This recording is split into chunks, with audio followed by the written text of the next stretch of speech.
শিয়ালদহ ডিভিশনে চালু হচ্ছে আরও 5টা নতুন লোকাল ট্রেন। জেনে নেওয়া যাক রুট ও সময়সূচি। সারাদিনের ব্যস্ত সময়, বিশেষ করে অফিস টাইমে ট্রেনে অত্যন্ত ভিড় হামেশাই দেখা যায়। দিনের পর দিন এই সমস্যা মারাত্মক আকার ধারণ করছে। তাই এবার বিধাননগর ও দমদম স্টেশনে অতিরিক্ত ভিড়ের কথা মাথায় রেখেই শিয়ালদহ শাখায় নতুন করে আরও 5টি নতুন লোকাল ট্রেন চালু করার সিদ্ধান্ত নিল পূর্ব রেল। পূর্ব রেলের তরফে জানানো হয়েছে, দিনের পর দিন ট্রেনে যাত্রীর সংখ্যা বেড়েই চলেছে। তাই যাত্রীদের সুবিধার্থে দমদম ক্যান্টনমেন্ট বনগাঁ শাখায় আগামী বৃহস্পতিবার থেকে 5টি নতুন লোকাল ট্রেন চালু হতে চলেছে। রেল সূত্রে জানা গেছে, বনগাঁ দমদম ক্যান্টনমেন্ট ইমু স্পেশাল ট্রেনটি বনগাঁ থেকে ছাড়বে সকাল 7:41 আর দমদম ক্যান্টনমেন্ট পৌঁছাবে সকাল 9:16।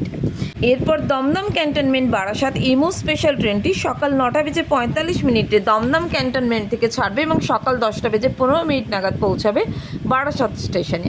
আবার বিকাল 5:37 বারাসাত দমদম ক্যান্টনমেন্ট ইমু স্পেশাল ট্রেনটি বারাসাত থেকে ছাড়বে, দমদম ক্যান্টনমেন্ট পৌঁছাবে সন্ধ্যে 6টায়।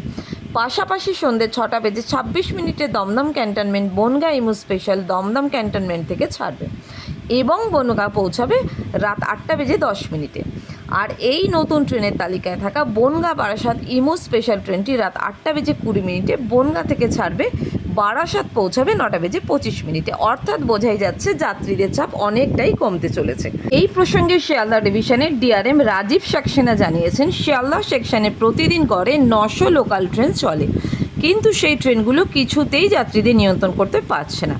তাই অফিস টাইমে অফিস ফেরত যাত্রীদের কথা মাথায় রেখেই এই অতিরিক্ত ট্রেন চালানোর সিদ্ধান্ত নিয়েছে পূর্ব রেল।